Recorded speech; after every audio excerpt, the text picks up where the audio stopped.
Mr. Soul Brah. Thank you Hello. for being here, brother. My pleasure. So tell me about the decision to reveal the face. Yeah, that's a hot topic. Yeah, it right? seems. So it just felt like the natural progression of things. And it's obviously opened a lot of doors up now to do things like this. Also, I was kind of getting annoyed at the amount of editing that I had to do to blow my face. Initially, I had done it because I didn't want it to be about me, the person, with all the stuff that I was talking about, the concepts I was putting out through content, more so about, the ideas behind it. And it didn't really matter. It wasn't about me. So that was why the blur kind of happened. Now, as I said, the natural progression of things and meeting new people and wanting to do more in-person things, it just got a little bit of a headache. So here we are. Made sense. It's an interesting thing because it almost like took on a life of its own. Like people, because of the anonymity, I feel like people saw you as like more of like a figure versus like a person. Yeah. Which is an interesting balance. It became almost like it's aspirational. I had people tell me this was that they enjoyed it and they were able to get the message and receive the message more because it was separate from, this person is really disciplined with their eating or training and the way they think about the world. It's more so, I can do that too. Like they tell me that they were self-inserting into the thing and it was like this aspirational mythology almost, which I never really intended, but looking back on it, I could see how that occurred. I think a lot of people will see someone that's quote unquote some levels of success in something that they want to improve upon, but because it's someone else, they don't see that they themselves can do it. Even though anything that anyone else is doing, you can also do. That's like just a belief that I am really behind. I think everyone should think that. And it helped that the delivery of what I was talking about was that way because they could, I could do it too. Yeah. It's an interesting thing with the internet where we tend to put people on a pedestal. Or just because you see like snapshots of their life on social media, you see them as like different than you, like in some like fundamental way. When the reality is obviously, like you were just saying, like you could just be just like that person. Just a dude. Just a dude. Everyone that I've met since traveling around and, making relationships online through social media, it has become that way that I now just think, like they're just people as well who have decided to do the same thing as me, is just share your life, share your thoughts. And I think now we're entering into a stage online where there's been so much of the curated social media nonsense that the authenticity is more so the more valuable thing. And anyone, despite like, I'm just a regular person, if you're putting out content, people are going to resonate with that. They feel the authenticity. It's a different level of energy behind it rather than this manufactured stuff. And people are blowing up online because of that. It's like that Sam Solik effect. Yeah, exactly. Yeah, it's crazy. Lower editing. I despise the jump cuts every 3 seconds to things. If you can't put it in like a reel that's 45 seconds because everyone's attention span is fried. You have to play that game a little bit with some aspect of your content if you want to access a broader audience. But I've kind of hit the point now where, I want to make what I want to make. I'm not going to edit things just so that the person with completely fried TikTok dopamine receptors is like, I don't want that person to, I do, I want them to benefit from what I'm talking about, but I'm not going to change drastically what I'm doing to try to capture that. Because again, you just venture into that inauthentic bullshit. It's like that Rick Rubin thing where he says like you create for you. Like the audience comes last almost. It's like you're creating content that you would want to consume, not for other people. I was talking with my friends the other night, is that whenever they make edits or they make things that they find themselves watching later because it's entertaining or funny or whatever, it's like that's when you know, it's a great sign that other people are going to enjoy it as well. Yeah. It's an interesting thing. I mean, even just the start of it all, like getting to the point of doing all these little habits of eating right and just kind of going back to this natural living, and then taking the jump from creating content about it. It's an interesting thing that a lot of people struggle with. What was your journey to go from just starting to do this holistic living type of lifestyle to actually creating content about it and then actually having success with it? Well, it's been a slow burn of everything. I look back at some of the content I was putting out initially, and it wasn't how I live my life now. I was taking different supplements that I wouldn't take. I wasn't aware of some of the health things that I talk about now to do with light and electromagnetic frequency, and spiritually as well. I've opened up and developed so much that when I was beginning, really it was primarily training focused, fitness stuff, what supplements to take, gym bro, more so. But it always began with me trying to communicate information that had helped me and deliver that to other people. It's like, what is the best way to train that I've found, which again has changed since I started to put it out. But you're only ever going to find your unique caliber of content and what you really are uniquely here to share. You're not going to find that unless you initially push through all of the more basic level stuff that you may look back on and cringe once you've been doing it for several years. So it started with who I was at the time, sharing what I loved at the time, and a lot of that has similarities to what I'm doing now, but you have to kind of get through that mush the first couple years really, and consistently put stuff out, and then it evolves over time. And the more you learn, the more I learn, really. Like, you have to keep on consuming your own new information in order to synthesize different perspectives, and then you test those in your real world, experiment all the time. And then now I took those best ones and shared it with other people, and that's really kind of the basis of how I make content and all the rest of it. So it really was like a slow burn from like a lifestyle perspective, from like living this more like traditional, what everyone else is doing type of lifestyle, to slowly getting more and more like holistic in your approach. Yeah. And then what was the start of that for you? It was just a slow thing? There wasn't like a moment or an event or something that happened that caused you to get more into the health stuff? No, I have always been health conscious, thankfully, for my parents. They instilled the values of eating well and exercising and being outside, just that base level of health, which I'm very grateful for, because a lot of people don't even have that. Looking back, the food that was what I thought was healthy and what my family thought was healthy was relatively. There was no fast food other than on occasion, but it was chicken breast, broccoli, rice, which again is better than the majority of people's diets. Not that it's competition, but now when I'm like raw liver, raw eggs, shilajit, mountain resin, like all of these things, which now even my family are like, yo, what are you doing? So yeah, not a huge health event that really changed the course of my life, but figuring out when I started training, okay, how do I actually get bigger? What should I be eating more of, less of? What supplements can help me? And getting deeper and deeper into the schizo stuff over years. Go.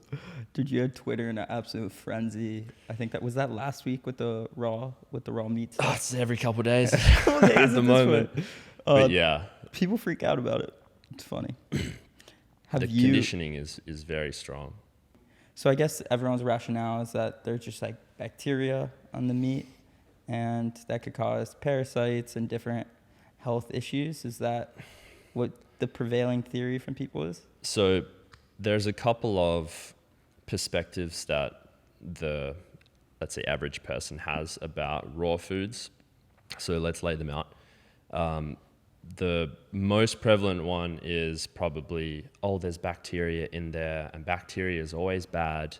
Therefore, if you eat things with bacteria or you touch things with bacteria, then you're going to get sick and possibly die. And what I've really figured out is that all of the bacteria that people are kind of scared of from headlines, so if you have raw eggs, you're going to get salmonella. Salmonella bacteria, one thing to realize is that the names that we give to these bacteria, that's one specific strain, but there might be hundreds of salmonella bacteria in slightly different genetic whatevers. But they're in our body, on our skin, all the time, in the billions and billions right now, in every single person. So it's kind of foolish to isolate this one tiny little strain and say, oh, raw eggs have that in it, therefore that's going to, like, you know, a lot of people have raw eggs and have never had an issue. Raw milk is another one, is the conditioning that because raw milk has bacteria in it, if you eat the raw milk, the bacteria is in you, and now that bacteria is going to attack you. But that's not the symbiotic relationship that we have with bacteria. My working model now, through researching it all, testing it, having raw things, is basically that bacteria exists in a symbiotic relationship with us. Our bodies and lives would not work if we did not have bacteria in our bodies. And what we eat, actually, so we eat things, but the bacteria inside us are the ones that are going to digest that food. And then their waste products, which occurs within the gut, is what we consume. So without the bacteria, we couldn't break down any food nor absorb or digest it. So it's a symbiotic relationship. To me, it doesn't make sense that the bacteria would suddenly go out of control and start attacking us and try to infect us, and infections and things. And I understand that that's quite jarring for people to hear, but bacteria, as I understand it, only becomes an issue when there is a large amount of waste material or dead poisons, toxins in the body, because bacteria want to break that down and get it out of you. And so you get these infected areas of the body when that toxin, waste products, waste materials build up in the body so much that the bacteria have no other option but to get it out of your skin rather than the other waste products, the waste removal system, which is through the colon. So to me, for them to, the bacteria is suddenly attacking the body where it lives, it doesn't make sense, right? So then the other perspective of it is it's kind of accepted now, you have to have a healthy gut bacteria in order to be healthy, which is true. But why then is that all good bacteria? And then this one particular strain, this is a bad bacteria. And then you also look into the science, like the actual scientific studies and the theories that have been tested and where they originated. The science is actually bullshit. Like, there's a lot of assumptions, there's a lot of things that don't add up. And if you actually go back to the origins of this germ theory with Louis Pasteur, and he obviously contributed to the pasteurization process, and raw milk is bad, we have to kill all the bacteria inside it in order for it to be safe to drink. All of that is actually pseudoscience. If you actually go by the scientific method of, here's the theory, we're going to test this evidence, we're going to test it against a control group. None of these, again, theories have really been proven in any meaningful way, but they have just made their way into the commonly held scientific beliefs of the average person, usually manipulated by mainstream media and things. So we get the result, which is salmonella is in raw eggs, and you have to absolutely cook everything, otherwise you're going to get sick, get infected, and maybe die. Everyone that I've convinced or introduced this kind of different model of a symbiotic nature with bacteria and all the rest of it has seen better digestion, better performance, and just really like better results with their eating in general. To me, there's enough of that evidence from my own life and other people now that working model of symbiosis and a healthy body, you're not going to get these healthy sickness reactions, the sickness reactions, to the point where, I've completely moved away from these mainstream beliefs that germs are bad, bacteria is bad, and all the rest of it. Now, with the raw food, there's several things to consider that'll, maybe for people that are not convinced or whatever. Think about a steak. So usually you order it rare, some people medium well done, whatever else. So the middle of the steak is uncooked, it's raw, if you have a rare steak, and so on and so forth. If you're that upset about raw foods and you think it's gonna, infect you or whatever, at what point of cooking does it become bad? So just like, oh, just cook it a little bit. Mm-hmm. Okay, but then the middle's raw. So is the middle raw full of bacteria that's gonna attack you? I've had steaks, I've had ground beef, I've had raw fish, salmon, tuna, sushi, that's all raw. There are many, many dishes where raw beef, in lots of different ways, beef tartare, exist all around the world. Mm-hmm. And it's been a thing for hundreds of years. So that I'm just eating a raw ribeye steak from a butcher that I know and trust with healthy animals, organic, grass-fed, and people lose their minds just because it's not cooked on the outside. And that is just being scared, I think, in general, believing the mainstream narrative. But raw foods, so what are the benefits of raw foods? Raw foods have the bacteria. As I said, our bacteria inside is the stuff that actually digests the food that we have. So if you're taking in foods that have their own bacteria already in it, then that's good. You don't have to deplete the body's inner reserves. And also there are these things called enzymes. Enzymes help break down food. They're in most foods, but when we cook them, you're destroying the enzymes. When you raise the level of heat up to a certain point, these enzymes break apart, as most things do. You heat it up enough, it's going to burst into flames and creates this charcoal. It's like it's destroying it on some level. Same with water-soluble vitamins. They break down, they remove, they get steamed out, whatever else. So if you take it to the end process of cooking, you're actually destroying the enzymes, you're destroying water-soluble vitamins, and then you're eating the dead end product. And obviously, if you're lightly cooking, that's better than raw. And I'll sometimes eat cooked food. I usually eat cooked potatoes, rice. You can't really eat that stuff raw. But animal products particularly, raw meat, raw dairy, raw milk, raw eggs, all of those things are going to be much more nutritious, easily digestible. They have better bacteria count, enzyme count, to the point where you're going to get better nutrition and heal yourself. And the other side of it is cooking fat. When you cook fat, you increase the molecule size. Fats need to get into our cells in order to restructure the cell walls because they're all made of fat. So if you're burning, reducing the nutrition, increasing the molecule size of these fats by cooking it all the time, and you don't really have any raw fats in your diet, you're not going to be able to repair, remove toxins from the body within the cell at all, really. And then you get this slow degradation of the body. You get this slow buildup of toxins because you're not able to get stuff out because you don't have raw fats to kind of shuttle it out with. And then you get disease and a slow breakdown of things. And then people go, oh, I was eating healthy, but you're eating essentially dead food for years and years and years with low enzymes. And then you're slowly building up all this waste material. Then you get the bacteria and things going, okay, now we need to break this down, not through the usual waste disposal systems. And then people get sick. And so it's all this kind of connected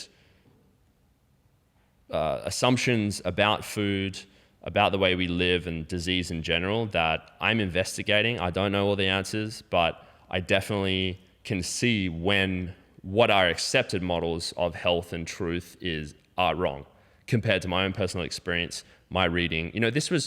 Germ theory was not the prevailing medical opinion of doctors until, the Rothschilds came into it. Mm-hmm. They input this pharmaceutical model. They wanted to imprison and disbar from the medical profession doctors that were saying, hey, we should use herbs to cure things and things like that. So really, all you have to do is go back a couple of 100 years to see, this germ theory nonsense that Pasteur and other scientists of that day are pushing is nonsense, in my opinion. It's fascinating how, even if you just came into the world of health solely to get healthy, with time and with looking at the sources of how, or the origin of different things, you almost become a conspiracy theorist in a way. Because like raw milk is the perfect example of this, right? You're like thinking about getting into health. You're hearing people say that dairy's bad for you, dairy's good for you, blah, blah, blah. You look into the nuance of it. You hear people talking about raw milk and you're like, wouldn't that be bad for you? Look into the history. And then you find out that Rockefeller created the pasteurization machine and then knew that he could have this monopoly if he was able to ban raw milk because the dairy farmers couldn't afford his pasteurization equipment. So then you just hear that example, and then you hear like Ansel Keys and just all of these different stories of how medical research has been manipulated. You start to become a bit of a quote unquote conspiracy theorist. It's an interesting realm that health almost leads you into this path. Correct me. It's another similar one is you start going to the gym. That seems to be the diving off point for a lot of people is they go to the gym, they see this improvement in their bodies from their own physical effort. And then they realize, oh man, maybe I can improve the rest of my life with my own personal effort and responsibility and discipline. And so they begin to change other areas of their life and improve in other areas of their life. Now they're improving their health because they're training. Maybe their hormones are improving as well. They have a bit more testosterone if you're a guy. Now you have a bit more independence and you have a bit less fear about things. So you investigate things and you challenge things more. And then you start to think about, what else have I been lied to about? And as you said, all of the health stuff, not all of it, but most of it that makes people healthier, stronger, more resilient, and less dependent on any system, be that government or pharmaceutical systems, hospitals, doctors in general. Any of that information is consciously censored or, oh, you're a conspiracy theorist, you're a quack. That's a big one. Like you're a vaccine denialist, all of these things, where because they cannot profit off of it, and that's one motivation is that they want to keep a sick person sick so that they can keep pumping them full of pharmaceuticals for the rest of their life. And so that because if the truth is the truth, they can never censor it enough. But they will try. They will try to censor the truth. And then if you discover one thing, you kind of get that feeling inside you like, okay, what else have they been lying to me about? And health is a perfect example of that, because health is really the basis for everything else. Totally. If you're not healthy, if you're sick, what do you want the most? Is to get healthy again. And if you're not healthy, you don't have the energy to, take care of your responsibilities, work, look after the people around you. But if you're healthy, you have an excess of energy because of how you treat your body, because of what you eat. Now you are more capable. Now you are harder to control for other people. They want a sick, uninformed, unquestioning, weak population, because that is a group that is easier to control. They're less healthy, they're less fertile. There's going to be less people in the world. The less people there are, the easier a group is to control. And you see how it all kind of links together behind the scenes. And do you think that link together is just trying to maximize profit? Or do you think that there's like a more malicious intent behind it? I think there's both. There's definitely the profit. Any corporate structure, when it becomes a corporation rather than just a few people, it begins to kind of attract energy of its own accord. So you get people who are just doing my little part of this corporate structure, but it takes on an energy of its own, and it's going to try and maximize profit. That's the point of a corporation. And it's going to maximize profit at the expense of other things that don't affect the corporation, but they may affect the people that live nearby because the corporation is dumping their waste in the river. Or these other negative externalities of, well, we want to push this antidepressant, but we don't really care what happens to people after. So we're going to falsify this study, we're going to sell a bunch of them, and then maybe 10 years down the line, we're going to see, oh, this actually makes people go insane. We'll get a class action lawsuit, or we'll dissolve our assets, move it somewhere else, and there's no real... But there are people for sure that should have some level of moral responsibility. Oh, I was just selling this pharmaceutical drug. I was just a salesperson.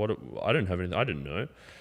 Sure, but on some level, like there's all these little moral failings which contribute to the larger corporate structure where, yes, the goal is profit, but you get all these people that are affected negatively in that way.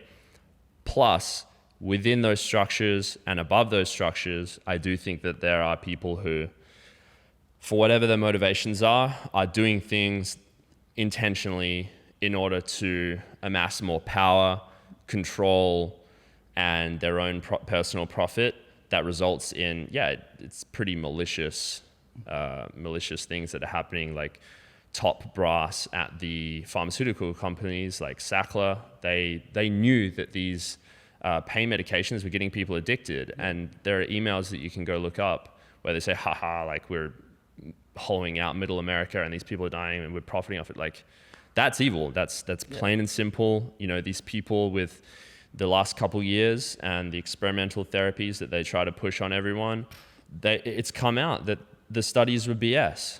Like whatever study in the world that says this is safe and effective, that's not justification for what they did and made people or pressured people to inject into themselves.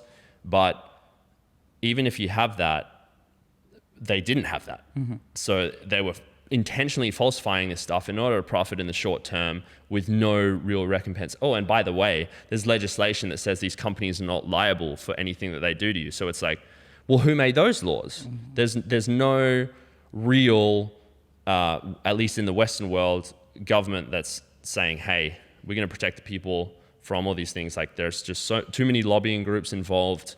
These big pharmaceutical companies give money to politicians, and then you have like that's just the nature of the structure of the power system right now, that it all messes up the common guy. And your advice to people to take back control of that would just be to educate themselves, to focus on their health. Educate yourself, read up the history. We have the internet, we have Google, and we can look up alternative perspectives and understand the scientific method. Okay, if you have a claim, what is the proof that they're validating this claim on? Test it in your own life. And then there's also these just general, I guess, rules like if it wasn't made in nature, it's probably better to stay away from it. As close to the source as possible for anything that you're eating, the less processing, the better. There's natural remedies for every disease that you don't need to go to the doctor and take these things. And obviously this is your own research, which will take a long time, but it's my perspective that the more you know, the more power you have in all regards. And no one else is going to save you, really. Even the doctor who might be the friendliest, best doctor trying to do his best. There's a lot of people like that who are just relics of the system. They go to school for 5 years and they think, yes, I'm learning so much. But it's all this medical kind of abstract stuff. They don't even learn about sleep. They don't even learn about proper diet. And then they go and try to treat people with, okay, you need this pill and antibiotics, and they think all bacteria is bad and everything like that. They're not doing it on purpose. But if you subscribe to that and you outsource your own personal responsibility for anything, especially health, you're going to get taken advantage of. You're not going to be the best that you can be in any realm. And you just got to take it upon yourself. Yeah. Would you say that that's like your overarching philosophy? Like if... For sure. Yeah, just take it upon yourself. That understanding of no one's coming to save you is so powerful. Yeah. Because it allows you to take that responsibility and be like, all right, this is my own hands to figure out how to get healthy and figure all of this out. Even what I'm saying, do your own research. I have come to these current opinions, which may change in the future, through analyzing my own life, testing things. Okay, let's try this raw food thing. Yep. Will I get sick? Haven't got sick. Will I get stronger? Yeah, I feel stronger and I feel better. I feel more energized across all things. Okay, well then there's something to it. So test things that I say, if I'm saying get more sun, you don't need sunscreen. And then you go out and you follow these rules of like getting morning sunlight, not going out in max UV sun when all you've been in the inside blue light office for a whole summer, and then you go on holiday and you get burnt. You're like, the sun is bad. I need more sunscreen. That's not really the case. But there are these frameworks of living in rhythm with nature, and then you feel $1 million afterwards. It's like, okay, well, they definitely lied about the sun being bad for us. Another one, maybe separate topic entirely, is with skin cancer and cancers in general. The whole model of that, I don't believe is correct right now, because we're seeing increasing cancer rates across the board. So it's not, yeah, if you want to get into that, we can get into that, but that's another thing that people get upset about. I think it's more toxin-based rather than this random genetic mutation. And what we're seeing in the world with the current cancer treatment, chemotherapy, is cancer rates increasing. So actually, okay, maybe something isn't right. What I want, overarching, is for people to be healthier, for people to understand themselves and the world better, so that they can live a better life and we can have a more coherent society and do better things and build greater things. Because all of that is pinned on how good do you feel, how much energy do you have, and that's really what I try to do. Yeah, I think people like hear your message or hear you talk about like getting healthy and the things that you're doing, and they mistake it as like a neuroticism, because in the modern world you're filled with like so many toxins and so many things that to be perfect with all these things, you have to be a bit of a hermit, or like avoid modern life entirely and just never go out to eat, never enjoy a drink of or a glass of wine with friends. And I drink wine. Yeah. How do you balance modern life with your philosophy? Yeah. So the neuroticism thing, it can really be summarized as that, okay, I come into new information that explains something that may be harmful. Yeah. Like, okay, plastic. We now know that plastic is full of endocrine disrupting chemicals that may affect our hormones in increasingly large amounts, especially if you're drinking from a plastic water bottle, you're wearing polyester clothes, which is a plastic derivative, a synthetic material. Your food is all packaged in plastic. You're sleeping in polyester bed sheets. Yes, just a little bit of so-and-so won't hurt. And that's true, because your body is resilient. And that's like another side of this, which I'll get to later. But once you come into this information that explains something, okay, maybe I should limit my use of plastic, do that. It's not hard. It's not hard to filter your water and use glass instead. It's not hard to use cotton and linen to wear instead of polyester stuff and workout gear like that. So whatever you have control of, you can just make a separate choice. It's the same time in the day. Yes, there may be an initial outlay of a small cost or investment in time. And sometimes better things take time, and that's fine. It's not going to be as convenient. It's not going to be as convenient as ordering your plastic slop from Uber Eats delivered to you every night, preparing your own food and all the rest of it.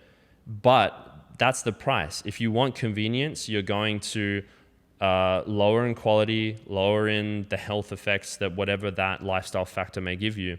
So control what you can control, because you can just make a better choice, and then you're better off, you have more energy, you're healthier, and that trade-off is always, always, always worth it.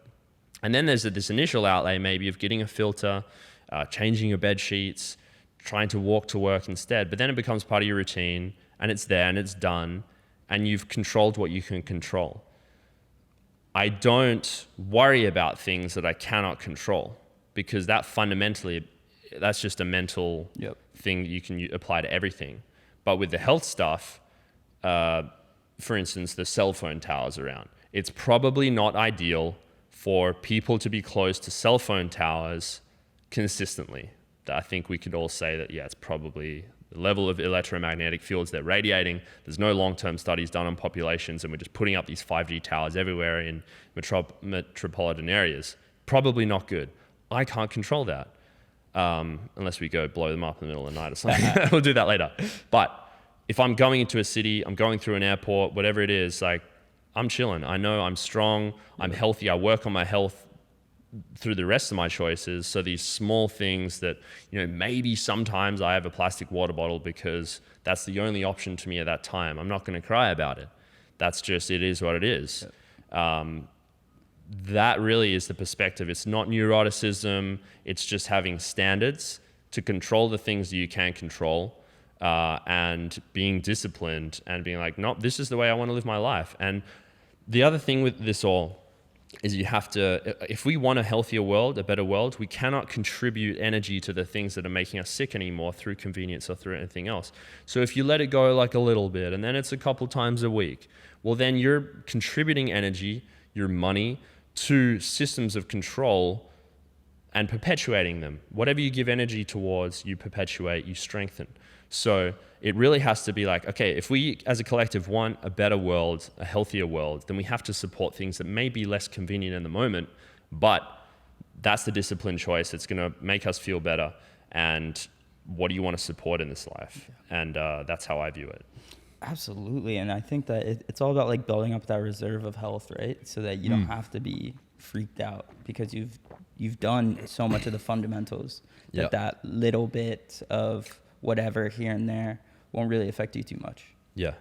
And then the interesting part about this, that's almost like a weird, delicate balance, is in those situations where you can't control whatever it may be, not freaking out about it and not being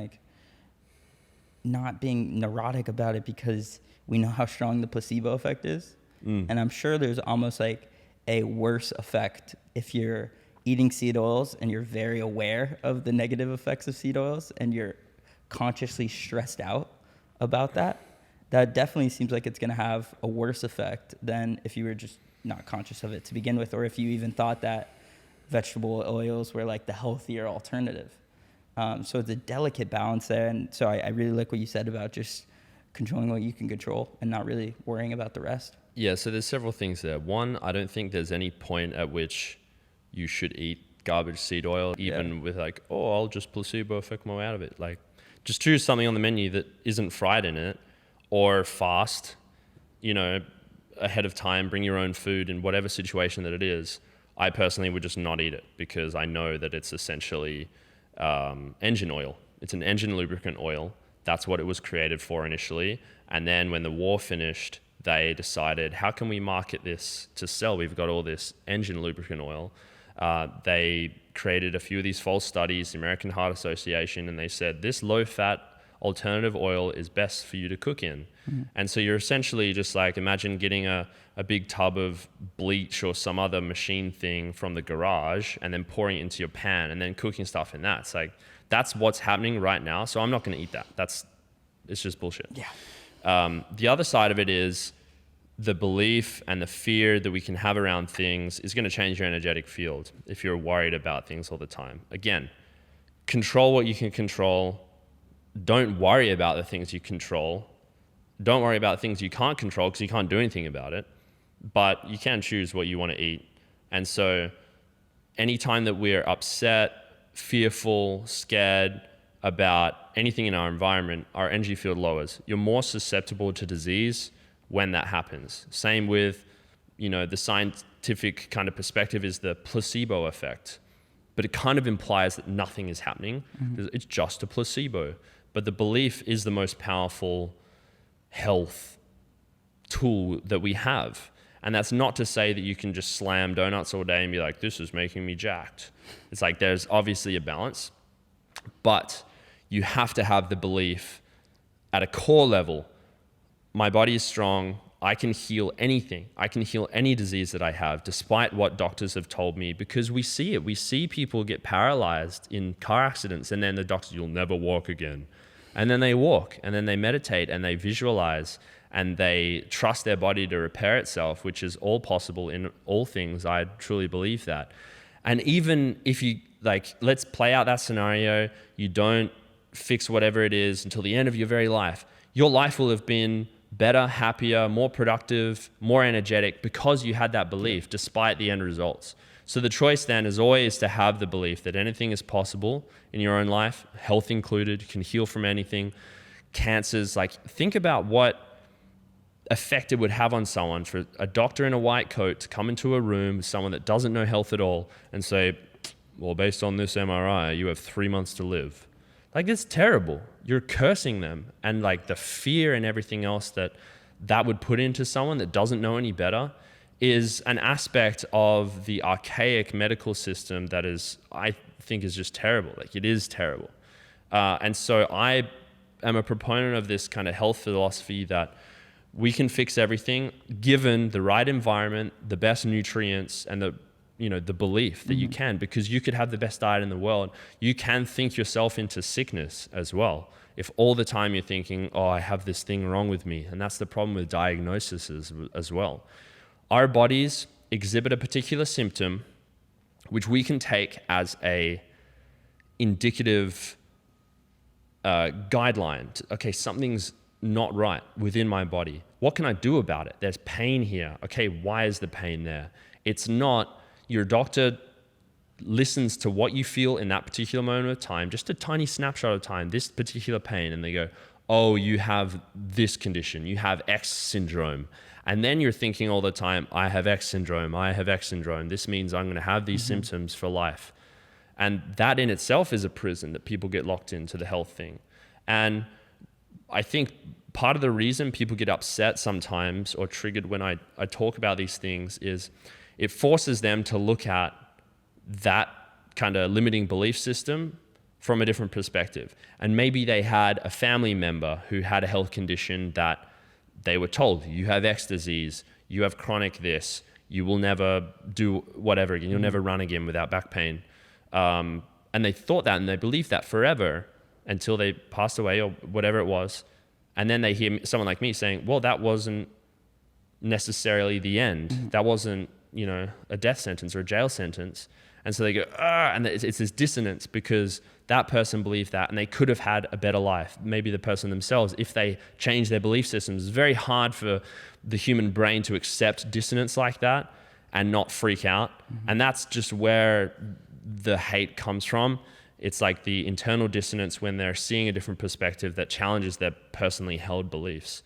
But that really is the root of all truth seeking, is to challenge your own beliefs as often as possible. And if a belief that you have doesn't serve you and doesn't bring you health, happiness, wealth, then you can just get rid of it. Like all of that is editable within your own mind, moment to moment. And you might have believed something for 20 years, but tomorrow, right now, you can just get rid of it from your brain and those shackles release.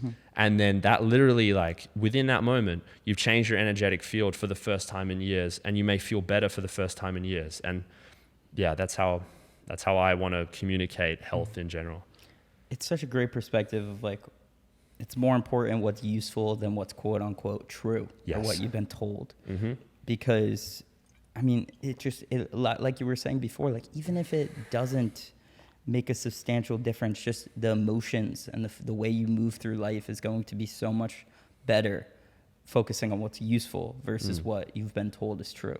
Yeah. It's powerful. I have beliefs that are insane. Yeah. Like I believe that every single thing that happens in my life was meant to happen and is bringing me to the highest level of good possible. I get hit by a car. I'd be like, well, this was meant to happen. And when you have that resilient default state, rather than the typical, which is what I used to be in as well, is when a car would cut you off in traffic. You go, oh, yeah, this guy is, and I'm going to be late, and you just go into this.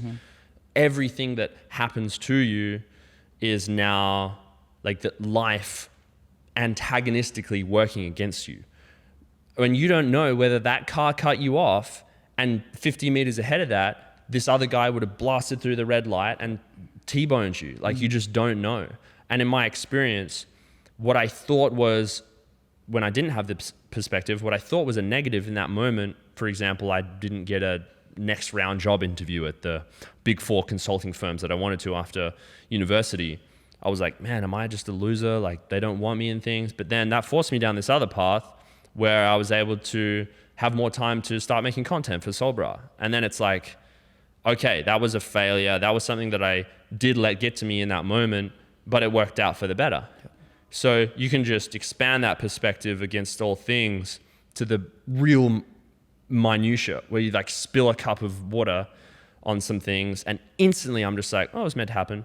And it seems ridiculous and it seems incredibly stupid in some situations to people, but it's the most logical, best perspective for you to have in order to maximize the success and happiness of your life. And then you don't worry, you don't all these things. And the overarching principle, of course, is faith that everything is meant to work out. Yeah. I mean, it's one of the reasons why I think Stoicism is such a powerful philosophy, because like at the core of it, like this idea of the obstacle being the way, and knowing that these detours or obstacles are just things that you view as a negative in the moment so often become the thing that makes you who you are. Like I think Twitter is such a great example of this, because you see so many creators where they have had this awful experience that then becomes the basis of who they become as a person. Yeah. And it becomes a part of their meaning in life and a part of their purpose. And that's a choice. It's a choice to see those things as a blessing instead of an obstacle. I agree. So powerful. Yeah. There's a very stoic underline to your message. Would you agree? 100%. You know, the first real philosophy that I read was Marcus Aurelius' Meditations. It's a very commonly shared book, and you know, he opened my eyes to the idea of, you know, it is what it is. Basically, things happen. Then, based on our perspective and what we think in the moment, we react, and our perspectives and our reactions are entirely separate to what's happening outside, and we can always choose our reaction. And that's really the basis of Stoicism is, do you feel anger? Do you feel fear? Okay, well, just let that pass. That thought can just, it's gone away. You don't have to just be like, and then possibly mess up your life in other arenas because you're reacting to things instead of having the internal power. Actually, I'm in control of my mind. You may not be in control of the thoughts that just pop into your head, but you can control all the time how you react to those. And when you stop reacting to the world, you bring power back in yourself, because your energy and attention is no longer being stolen by the appearance of things. Again, things happen. Then our human perspective is what colors it negative or positive. So we have control over that. So start viewing everything that happens as a positive. And Stoicism really was the first thing that opened me up to that. I had these feelings inside me before I read the book. But then when I read the book, I was like, oh, this is how it all works. And it matches up. I remember just even being as a kid, seeing adults be like, at work and the boss was this and that. And I was like, why are you so upset? Like, that doesn't change anything. He's not here now. Now you're just at home stewing, getting upset over something that, you know, maybe you even interpreted the wrong way. Maybe they were having a bad day. It's usually the case. There's nothing personal, but you've taken offense from a situation based on your interpretation, and then everything is negative, and then you lower your energetic field. Maybe someone cuts you off in traffic in the morning, then all day you're stewing about it. You're complaining to other people about the traffic in Miami's so terrible. This guy cut me off. And then you're in this energetic field all day, and when you're at the lower energetic field, you attract other things similar to your energy field. And then you have a bad day, a bad moment. Through your mental expansion of that moment becomes a bad day, when it could have just been a moment. And then when you have control of your mind, you can reframe anything. If you've thought about something that happened in your past for 20 years that was objectively bad, a real traumatic event, you can reframe that right now as a good thing and as a positive. And again, that takes back your power over that thing. And then you go through life rather than as a victim, as someone who, again, as you said, been shaped by that experience positively. Now you have your control, you let go of that, and it's boom, everything happens for a reason. It is what it is. Let's move forward. 100%. It's like, I feel like so for you we have these like different books or these different ideas that come and kind of cultivate to your overarching philosophy. And it seems like Stoicism is like one part of that. What would you say some other parts of that philosophy are that culminated into what you believe in? Maybe books or just ideas in general. That's really the core of it. Yeah. I think that another really incredible book that comes to mind is The Surrender Experiment. Michael Singer? Yeah. Basically, the theme of that book is that he was delving into spirituality. He was really into yoga, was going on these pilgrimages, meditating, had these very strong religious experiences where he communicated with God, and God gave him this blast of energy and presence and said, this is what it could be like, basically giving him a taste of everything. But you have to surrender to life, to the plan that God has for you.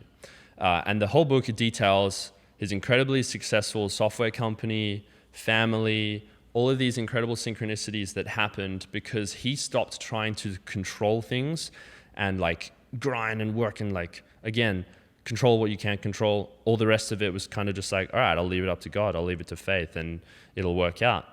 And reading this book, you realize how much of it is actually not you doing the thing. And the success that I've had so far has accelerated after reading that book and me kind of just stepping back and having faith that God's going to align things for me in whatever capacity and role that he has determined for me to fulfill in my life. And then when you stop trying to do that and you're just open to everything and you don't judge things that happen as they happen as negative and view everything as happening for a reason, then your life just flows and things work out and incredible things happen that you could never have planned. And I think that is like a meta skill or a meta perspective that I've really leaned into the last 2 years that have aligned things. You know, people come into my life, help me with things that I'm not doing that. Like if you have an objection to the religious connotation of God, the energetic force that connects us all is aligning that for me. And there are synchronicities that they couldn't just coincidentally happen. Then the more you just release that and have faith, it aligns perfectly, and the stresses of the human mind go away. And I would say that that's another very core principle to how I live my life now. Yeah, it's the big reason why the podcast is called The Alchemist Library. It's just because like when you're on that path, you just start to have weird shit happen to you. Magical. Like it goes beyond your rational mind, and it's cool to see, and but it's a weird balance between trusting the universe and working hard. Do you see those as opposite energies? Because I think that people view those as that way, but in a way, when you're working hard and you're doing the right things and then you just let go and trust, things just take care of themselves. Exactly. So working hard is even a framework or like a perspective that doesn't necessarily need to be that way. Like I don't find that I'm working hard and grinding and toiling and like there's all this kind of negativity kind of connected with that phrase. Exactly. And I just view it as mostly a flow of work. I am doing a lot of work and fulfilling my part of the bargain. There's a phrase that I'm paraphrasing here, but it's basically have faith that God's going to align everything for you, but then work as if you had no help. And then you have like they work together, and it's like kind of believing that, but not believing that you're by yourself at the same time. And that perspective is really when success just goes, and then it's like, okay, maybe you've worked hard for weeks on something, but you didn't get the result that you visualized, but you're not going to get upset by that despite the hours that you put in, because you have the metacognition of, okay, well, it wasn't meant to happen that way. And then you divorce yourself from the expectation of results, and that is a lot easier to create, to continue to day in put out the work when you're not worried about the validation of the work that you're doing.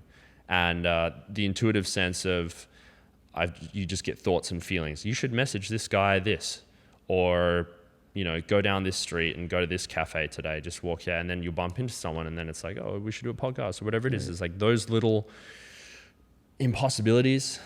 I don't even call them impossibilities, but impossibilities from the perspective of the logical, we're just a human and we're by ourselves in this world, but not impossible when you have the correct perspective or the better perspective.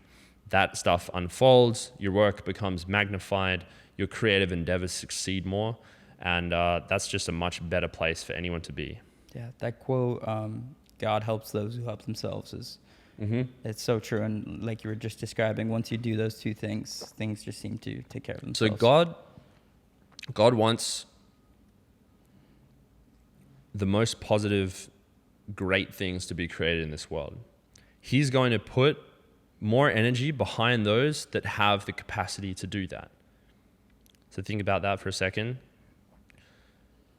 If your life is a vehicle for producing good for other people, he's going to be like, all right, I'm all in on this guy. I'm putting my chips in energy because he is organizing himself or she themselves in a way where the most people can be benefited. That is the natural state of the world, of his energy.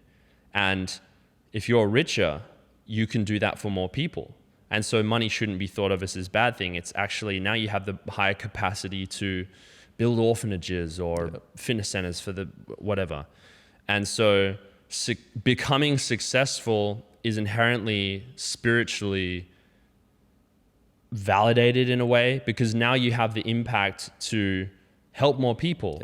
And the more you do that, winners win, success breeds success. It's all the same. Like, it's the energy coming in, the energy you're putting out. All of that works to the point where, work hard and try to do the best that you can, because in that, you're going to get this exponential wave of energy behind you, because God wants to affect this physical realm in a positive way. My mind immediately went to, when you were saying to think about it for a second, to this quote from Mike Tyson. I don't know if you've seen this video. I think he's talking to Francis Ngannou. Do you know the clip where he says... I'm not aware, no. He says something along the lines of that he's favored by God. And Francis gets a big smile on his face and gets a little giddy. And then Mike says that means you're also favored by the devil. And you got to stick with the guy who brought you to the party. And... But to your point, it's like there is... God helps those who help themselves, in the sense of when you build yourself into that person, the temptations will come, but you also have that capacity to do more good. Yeah.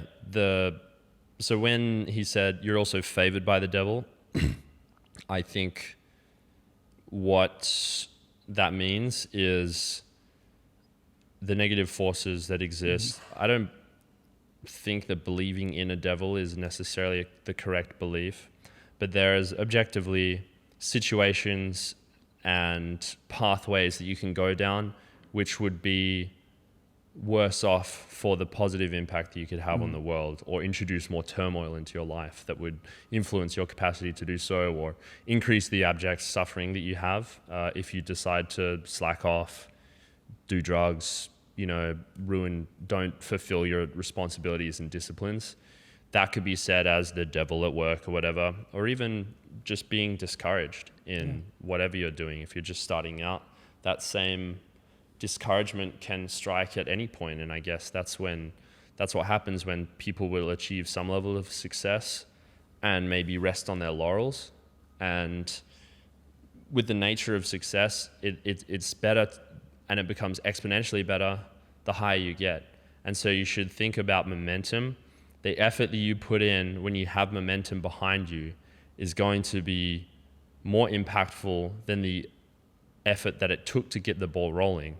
And the more momentum you have and the faster you can push the ball, the more success you have. It's just like, and if you're discouraged and you let these distractions or temptations get the better of you, then you've kind of cut off that energy flow from God, and you're not doing the best that you could have. And everyone knows what that is. You're not going to be 100% every day, but if you can just keep the momentum, some days will be better than others, and you're not completely going off the rails, like that I think is enough to continue and not get waylaid. And as I said, it's the harder you go, the further into it you are. Yeah. It's going to be the hardest at the very, very start, like your first tweets, your first blog posts, your first whatevers. That's going to be the hardest. You're speaking to no one if it's social media or whatever it is, not even online, like you're making your first piece of woodworking, like that. If you're called to that, that's going to be the hardest. You don't know what this tool does and cut yourself, but then the practice becomes better over time. It's all the same. Tell me about the decision to write the book. What made you feel called to do that? So I've had the idea of doing a book in my head for a couple years now. It seems like just the most natural progression of I'm writing every day pretty much. Yeah. If you've seen my stuff online, my Instagram posts, my Twitter threads, my tweets, they are usually the result of me sitting down and writing.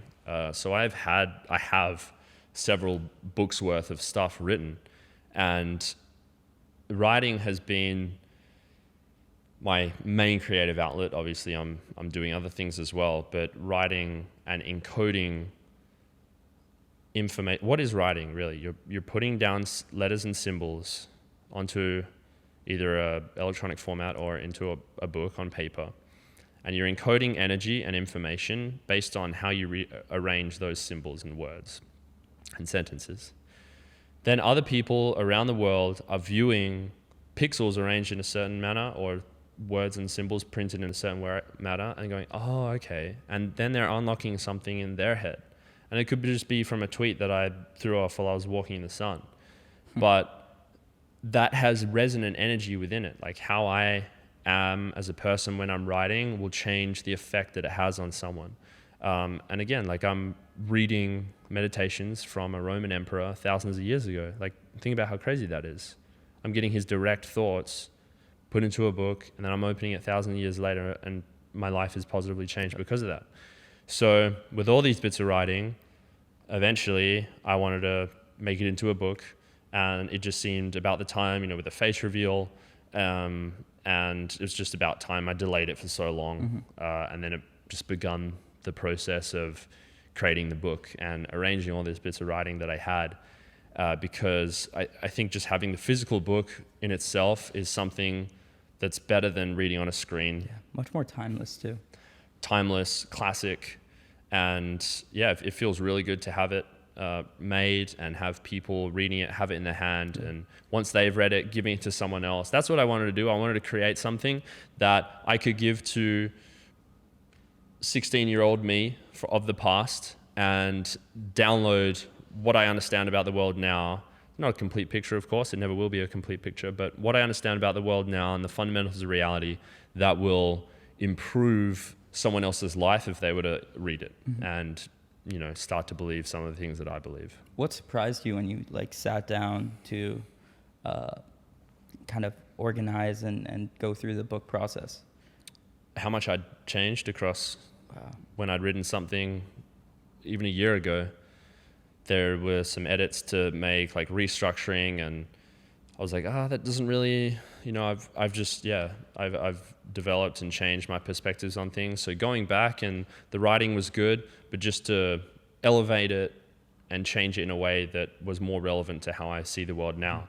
And you don't realize, day to day how much you're changing, but that's the other thing about writing is it creates a little time capsule for you to look back and see how you viewed the world back then. And a lot of that was me going, did I really, I really say that? Or it was all good, as I said, but it just needed to be upgraded to how I see the world now.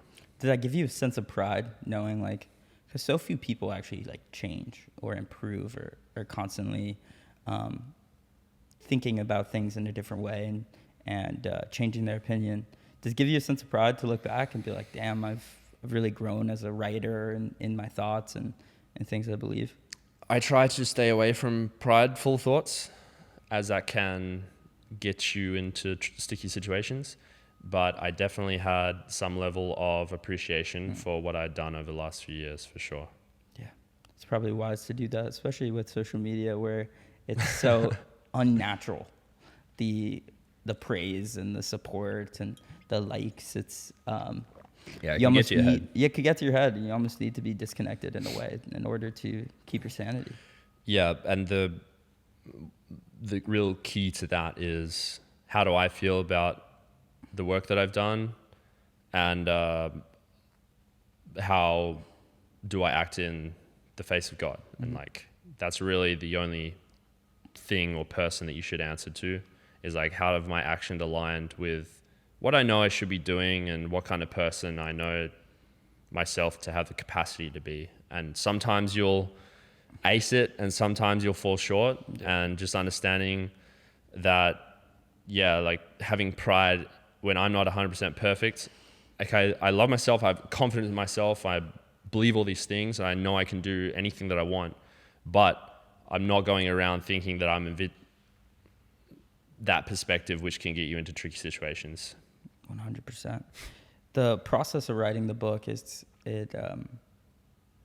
seems like it's one that it isn't the easiest endeavor to go in and to organize your thoughts and sit with yourself. Was there something that was particularly difficult about the process?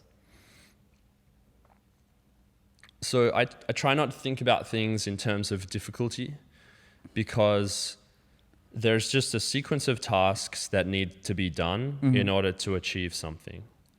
And some things may be quicker or slower than others, but as soon as we attach a value judgment of difficulty or ease to something, we're encoding it. It's like, if you approach a task and you think this is going to be really difficult, this is going to be, just tricky, take me so much time, and you have these thoughts of that, then you're going to be less inclined to just dive into it and do it. So yes, there may be some level of stickiness with going into something and things that you enjoy more than others, but I just knew what I had to do, and I just spent the time doing it until it was done. And difficulty was not something that I try to enjoy everything that I'm doing. Again, like, you can have resistance to anything that you're doing. When I was working in a warehouse, loading things, working in a carpenter's and sweeping the floors, it's like, yeah, it's kind of hard, it's boring, but you're doing it. Why go through it with the resistance of this is difficult, this is hard, this is, it's just a negative mindset, when anything can be enjoyed. Like, that's really at the end of it. And again, it can seem stupid to some people. That's not a fun thing to do. But if it has to be done, you might as well enjoy it. Present moment, experience presence in all things. That's what I try to do. Yeah. It seems like you put a lot of importance on the words that you use and the labels that you give to things. I've noticed with certain people that they have these very things that they don't even believe are true, but they just kind of say it to say it. Like, I'm gonna kill myself, or like just like in a negative situation, and it's like, What do you think the costs are of these like joking phrases that people throw around that they even don't believe in? Yeah. But they have this very negative programming behind it. Yeah, it's a very common cultural thing right now. Very much so. There are several of them. There's, I'll just fucking kill myself then. Like I nearly vomit when I say things like that. It's just for, illustrative purposes. Another one is saying sick. And you said it this morning, so I'm going to call you up on that. Shit. But shit. Swearing as well. It's all the same. But when you're calling something sick all the time, people say, oh, well, it matters how you're saying it. Sure. Symbols, letters, words are spells. That's how you have to view these things. Spelling, the spelling of words. Anything that you say, you are crystallizing into this physical realm and you're putting energy behind it. So you have to be, as much as possible, responsible over the things you say and conscious of the thoughts that you allow to reoccur. And yes, you say it once, whatever, it's not that much of a big deal, but to be conscious of it and try to intentionally lower the frequency that you're speaking at all the time is a very, very strong or good thing to do. And I've found that the more that I do that myself and self-audit myself, I used to be saying, that's sick, bro, that's sick, oh, that's fucking sick, like all the time, anything that was remotely positive, it was like, it's just culturally, mid-20s, late 20s, it's a thing right now. But what are we doing when we're all collectively, millions, thousands of us saying, that's sick, that's the opposite of healthy. I don't want to be sick. I want to be healthy, vital. And I also disagree with the laziness of it. If you're saying anything positive is like, dude, that looks sick, then just use different words, expand your vocabulary. That's beautiful, wonderful, fantastic. I mean, even they are the basic positive words, but say that instead of sick and just feel how that feels. And it completely changes really the dynamic of how you feel. And as I said, it's a laziness aspect. I want people to learn more words and read and expand the vocabulary, because then you have a higher capacity to describe how you're feeling and the reality of the world. And it's very important to be conscious of those things. And it's also things like, oh, I'm stupid, I'm a loser, don't worry about it. Like when you refer to yourself as that, even in a joking way, your subconscious mind does not understand the difference between joking and just accepting what you've said, like with seriousness. And so if you're constantly saying these things, you wouldn't say to your friend, you're a loser. Oh, you're a loser. You suck. But that is the internal monologue and also the external monologue that we joke around with, that we say referring to ourselves a lot of the time. And with repetition, that ingrains into our being. And then our subconscious mind will fulfill the surroundings of our environment with the energetic pattern that we're putting out. And so if you're thinking, I'm a loser, then that permeates within yourself. The energy that you put out is not as good. And in general, like you shouldn't just think like that. Like it's crass, it's elementary, it's like childish. And so if someone's around me and I'm describing something, they're like, that's sick, bro. I'm like, no, it's not. And I feel awkward sometimes saying it because you don't want to be that guy. But often at the time, pretty much all the time, it's always met with like, oh, dude, I didn't even realize I was saying that. But you've said it 5 times within 5 minutes through just a normal conversation. And so when people are conscious of it, they can't become unconscious of it. And so many times I've had people say, well, dude, thank you for saying that, because now I just feel better, like not saying that kind of stuff. It's interesting too, if you think about the people you're drawn to, at least as I extract it back and think about the individuals who I have a particular either respect for or I'm drawn to their work for some reason. They all very expansive vocabularies, and they all use, they're all very precise with their speech. And I think that that's something inherently as humans we're very drawn to.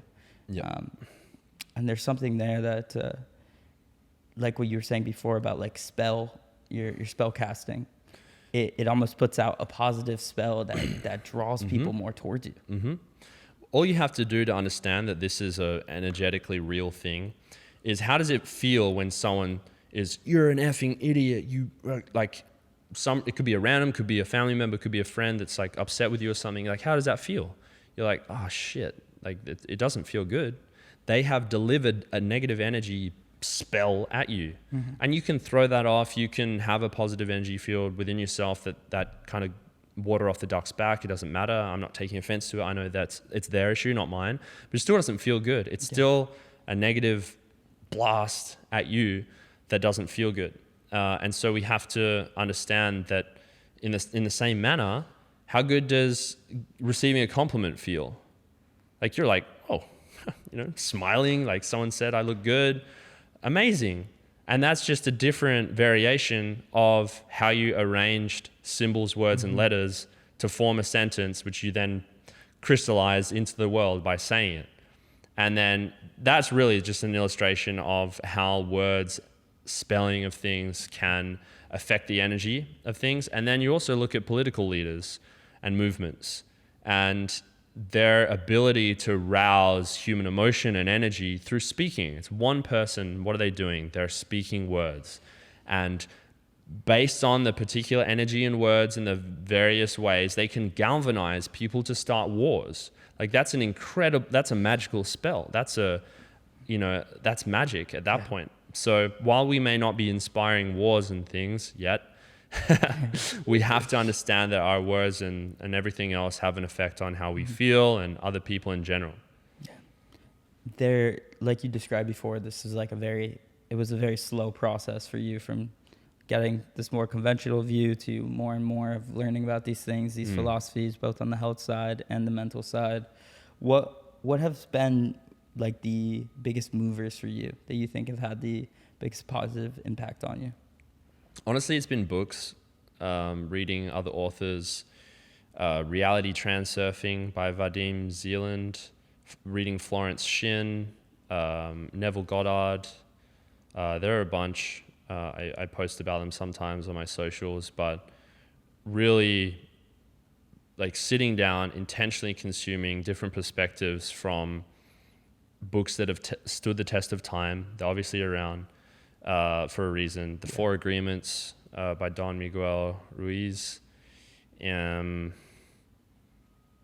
then, just the general perspective and experimentation in my own life. Like what brings me better results, what makes me feel better, what makes me perform better, what creatively feels best, and understanding that and not filtering it through any other societal perspective of what other people think you should do, and like feeling differently about something because of someone else's opinion. That's something as well where it's like you just have to stick true to what you feel, what you believe, what God directs you to do, what your intuition leads you to do, despite what everyone else thinks, because everyone else is going to think it's crazy. That's just how it is. Yeah.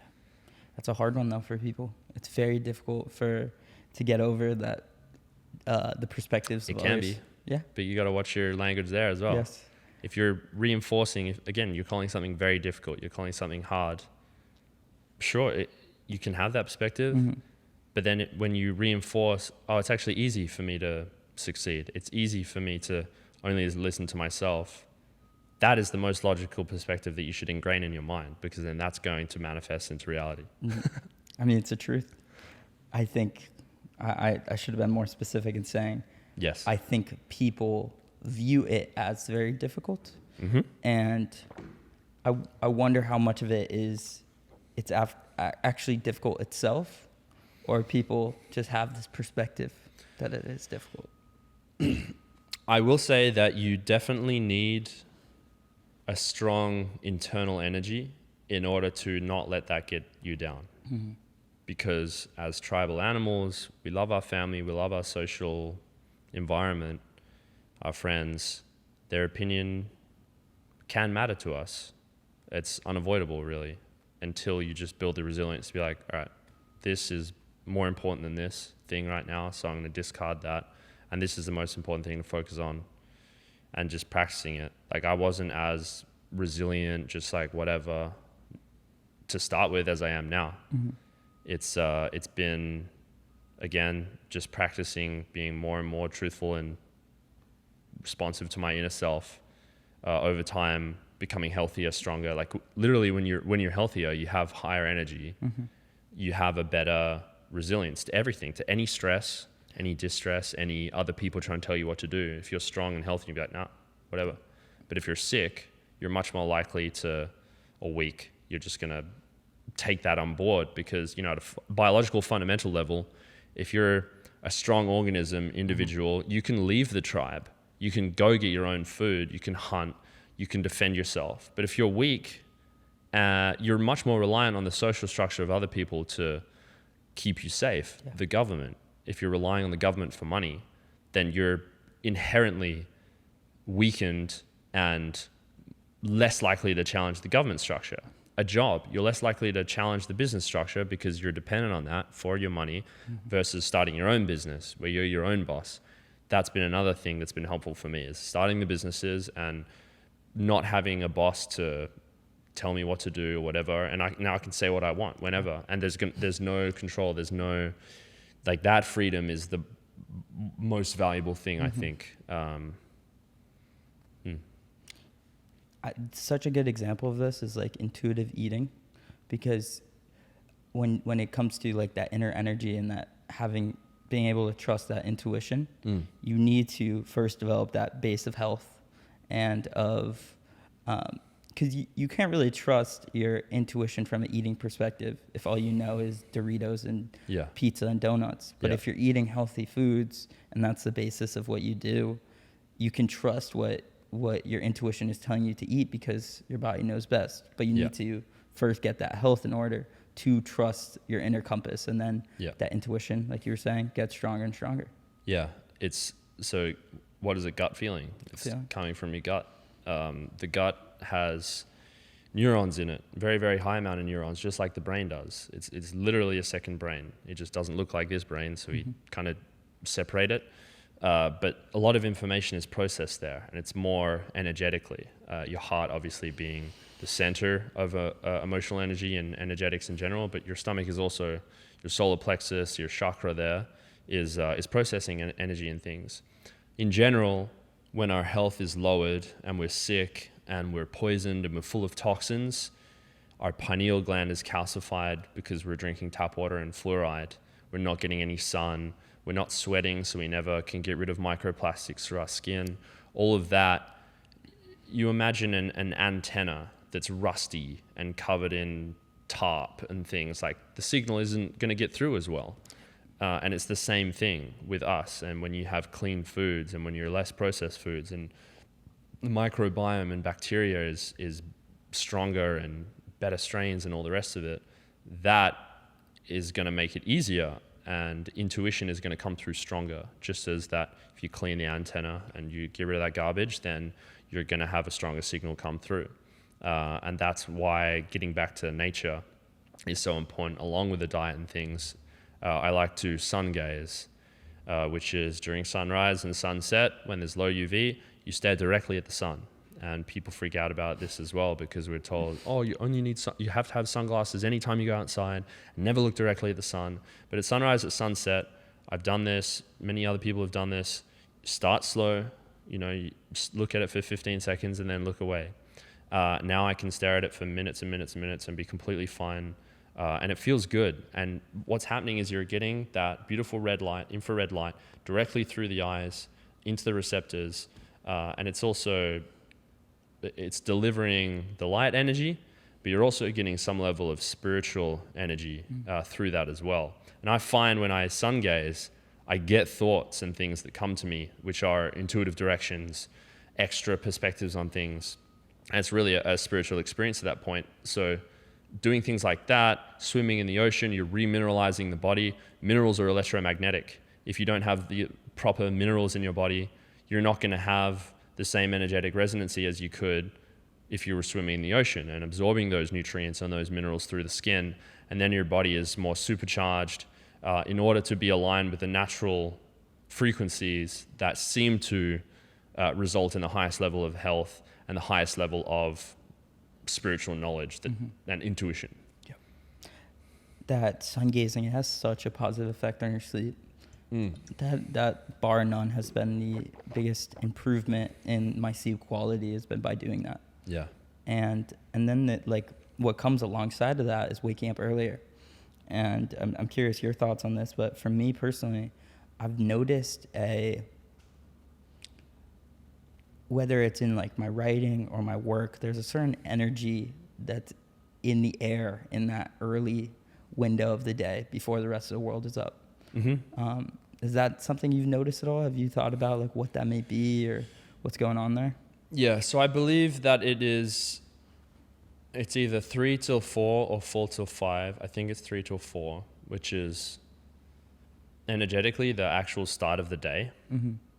And it's the best time for meditation. 3 to 4 a.m.? Yeah, it's the best time for spiritual work, creative work, because as we all live and exist in this particular realm, other humans have an effect on our energy. Like you go out in public, you can feel it. There's some different energies that come from other people, bad energies, good energies. It's the more people are asleep and in their home, the less of that energy is permeating into the resonance. The closer we are to a source of energy, the stronger it's going to feel. But when we're talking about millions of other people in a city, then the more that they're awake and doing things and usually acting in unconscious, angry ways, that creates a collective energy field, which no matter how far away we are from them, it affects us. And that's why we feel better out of the city most of the time. You're away from other people's influence. You're away from that anger, less EMFs. That's the nature side of it. But we have an energy field that's less permeated by others. And so having that at 3 to 4 a.m. when no one's really awake, or even 4 to 5, or even just before sunrise, like you said, like it doesn't have to be 3 to 4 a.m. I don't do that right now.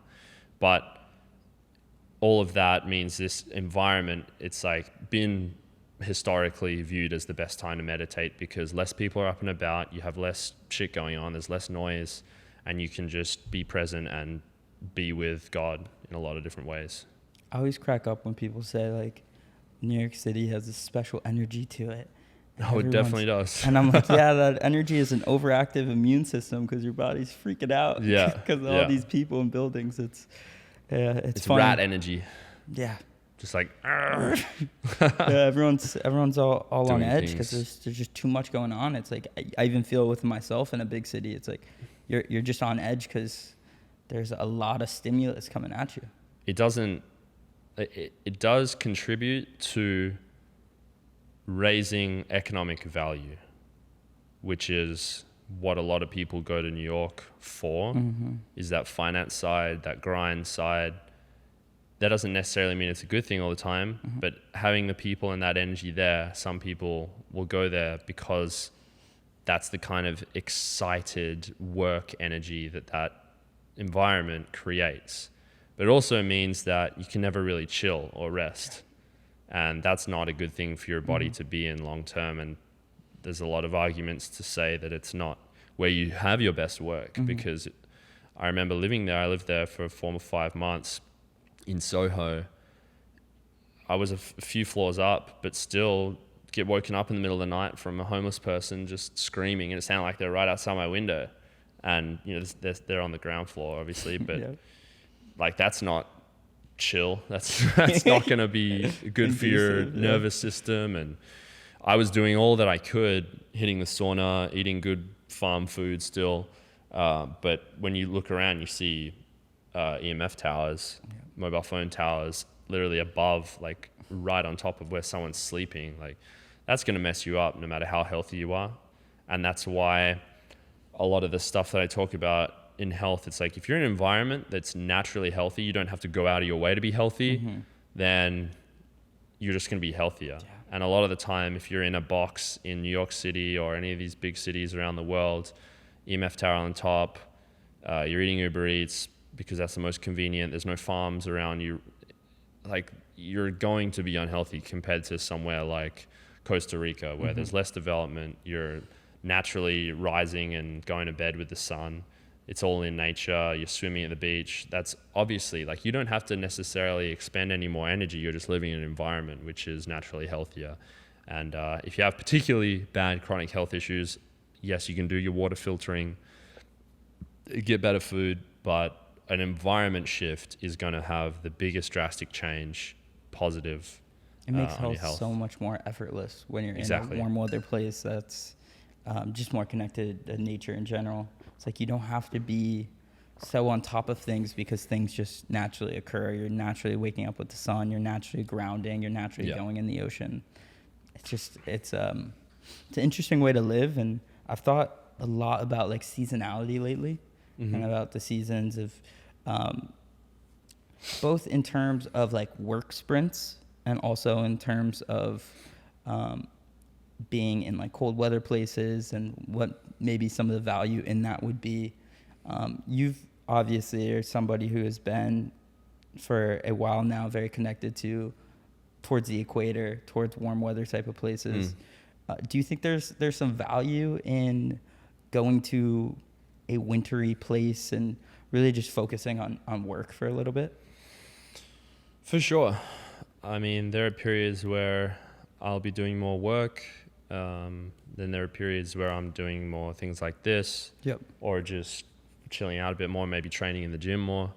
So there are micro seasons within that, which if you pay attention to the cycle of energy across days and the moon cycle, then you can play around with that and feel that. So there's that. There's the seasons of winter, summer, spring, autumn, which are important to realize if you're in one spot and it's changing, because the food that you eat should change according to winter, summer, whatever. In summer, we tolerate more carbohydrates, you're getting more sun, outside doing stuff more. But there are definitely benefits of winter seasons. Historically, winter was the time, especially if you're away from the equator, where you have to stay indoors more. You've had your harvest, everything's stored inside, and you're usually spending more time with your family. And it's like this coziness, and you're planning what you're going to do for the spring. There's a lot of time for thinking and all the rest of it, which I think a lot of people could benefit from. Personally, if I have too much darkness, then like I'm fine with it. I'm English in my heritage, so I have experienced that in the past. But now that I have location independence, being in a place where it's too cold to go outside, or it's never too cold to go outside, because you should be testing your body and being able to run outside in shorts in all weathers. I think that's good for the body to experience, especially as a guy. But if you're going days and days and weeks without the bright sun, and it's gray and it's raining, you just feel worse. Like, yes, you're doing work and things maybe more because you've been forced to stay inside and work, and perhaps you need that for a brief period of time to really lock in and finish something off. For me, I am the most productive, most happy, most creative when I'm able to wake up, swim in the ocean, have the sunrise, view the sunrise, and be warm and all the rest of it. In a tropical or more tropical, Australia is like that for pretty much most of the year. So there's still seasonal changes, but it's not as drastic as Europe or something, or America in some areas of America. So yeah, I would have the recommendation. Okay, so the main thing is, if you've been living somewhere like Canada for years and years and years, yeah, move somewhere that's close to the equator. Like, your life will just change in every way. It's more effortless to be healthy. You're getting the sun. The sun is by far the most important, most powerful thing you can do for your health, is to get more sun, more direct sunlight. Full stop. No supplement, no health change. Lifestyle change is better than that. So if you've never experienced that, yes, your ancestors may have built that area and town, and you have family, and that's fantastic. I mean, you want to stay there, and your heritage and everything, like, fully support that. I think that's great. However, getting more sun, at least for part of the year, even in the summer in Canada, it's not as warm and sunny all the time. Your life's going to change for the better, and you're going to be happier day to day, more effortlessly healthy. And a lot of the time, even when it is summer, and if the culture is to bundle up, it's never warm enough to take your shirt off, for example, even though you can. Most people don't. Sunglasses, sunscreen, people being outside and being active, but they're still not absorbing the sun. Mm-hmm. And then you go years without getting proper vitamin D synthesis, and that's an all-cause mortality risk.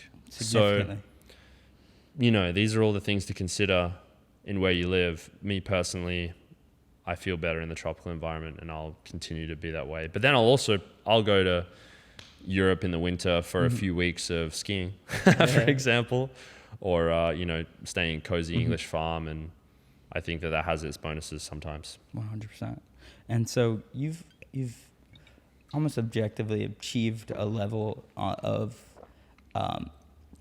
success on Twitter and on social media that very few people in like this health space have gotten to. And do you think, but at the same time, it seemed like it has come from more flow than force. And just by following your natural curiosity and writing when you want to write and writing the things that you want to write, do you think it is that flow that allowed you to get to that level that most people don't? For sure. Like I said, the surrender, the intuitive guidance that is going to give you the best results. But there were times when I was first starting, when I was at my office job, pretending to work on the things that they wanted me to work on, and just writing content. Let's go. And doing Brah stuff. So that was when I was not as spiritually connected. There were periods in my life where I'd wake up I would smash coffee and I would just write and not really know what I was doing as much. But I think that maybe that period, if you have the intuitive guidance, now hopefully listening to this, you can open yourself up to it. I just didn't have that experience to know that there was this different path to go down. But I definitely had months and months and months of just experimenting and writing things out that didn't necessarily instantly flow and succeed. And the consistency, I think, is the main one. That because I was writing about stuff that I enjoyed, and it would just kind of naturally flow to me more so than like, I need to write a tweet about nutrition today, that it was more enjoyable for me. But then this whole other time, I was still going to the gym. I was still seeing my friends. I was still getting out in the sun. So it enabled me to be consistent. Yep. And I wasn't doing 8-hour days and discounting other periods of my life, because I always knew, why am I doing this? I'm doing this to have freedom and do what I want in life. I'm not doing this just so the number goes up in my bank account and just for the whatever other motivations. So I was also living in a way that enabled me to go on holidays sometimes, and I would still work on holidays because I was writing and just experiencing and documenting the content and things. But that perspective of like, you actually don't need to be getting rid of everything else in your life in order to succeed at something. You just need to be consistent and open and improve each day. And like I said, there was more grinding than flow compared, like back in the day compared to now. But I've seen people come up, little social accounts that they get a bit of traction, and then months later I'll see them be like, dude, what happened? Like, it's like, oh, I don't know, I just like fell out of it. And maybe that's not their calling. And I believe that this is my calling. So there's that side of it, is that archetypally my life has transitioned to the point where it's more beneficial, or God sees it as more beneficial for me to have more followers so that I can put out this health advice to more people and have a bigger impact. So I have that energy behind me, and I don't claim all credit for that. But consistency, I think, being humble about things, never putting out negative energy towards other people that you may feel offended by something they tweeted about, or just scamming others, like in the short-term gain of getting a few followers. I've seen so many people come up, they'll be around on Twitter in the health space, and they'll be popping for a while, and then they'll do something or say something which is like quote unquote negative, or they'll sometimes attack me, and I'm like, oh, you shouldn't have done that. Because just energetically, that never works out to be publicly like putting out negative energy, and then that comes back to you in some form, in some way. And because I've always had the perspective of what I'm putting out is what I'm going to receive, I'm just going to, let God fight whatever battles need to be fought. I'm going to do my thing, build, be consistent, not comment on other shit, not, I'll defend myself when I'm attacked, but I'm not going to respond to just garbage from people that doesn't matter. And I think that perspective, with the other work-life balance, and again, taking care of my health as the number one, sleep and everything, that all of that has contributed to me being able to be more resilient and consistent, and get to where I am with the followers or whatever I have today. And so the advice you would give to somebody would be stay consistent, be authentic, kind of just follow your nature. I guess that goes into being authentic. Is there anything else there that you think would be, if you were advising a creator, someone that wanted to be a creator? That's what it comes down to, is my content is going to be different from the guy who's really into trains, but there's a market, there's an audience for anything that you can think of, anything that you're particularly interested in, skilled in, and that can change over time. Like, that's what I think. Some people make the mistake of, they'll start making content in a particular arena and then attach their identity to that, and then they'll think that, oh, I can't make this, I can't share this part of myself because I've only ever done this in the past. So I think thinking about your content and brand as just you, and being authentic, and putting out the content that speaks to you personally, even if you think it's going to be cringe to the other audience that you've already built so far. You got to be cringe sometimes, or the perspective of cringe, in order to find the real stuff that's going to resonate with your core audience, that are going to really resonate with you and buy your products Yeah. and support you and things. Obviously there are meta skills from learning for other people, like, okay, how do I need to structure a video so that the story flows better? How should I write a tweet? Like, can I enter some spaces here so that it's easier for someone to just go bop, bop, bop? That's all skills that apply to any content, no matter what your particular niche is. But yeah, be authentic, follow your intuition, pursue what's interesting to you, create what you would enjoy to read or write or video. So, anything we haven't talked about today you want to cover? Anything on your mind? No, that was awesome, man. That was awesome, brother. What's next for you? Is there anything on your agenda? Any big goals that you're trying to achieve? Taking it day by day. I'm thinking about things in the macro level. I want to write another book that probably won't be till next year. I want to do more in-person retreats, maybe a festival, something a bit bigger. But yeah, whatever I'm guided to do, I will be happy and blessed to continue to do. Beautiful. Thank you, brother. This was great. Thank you.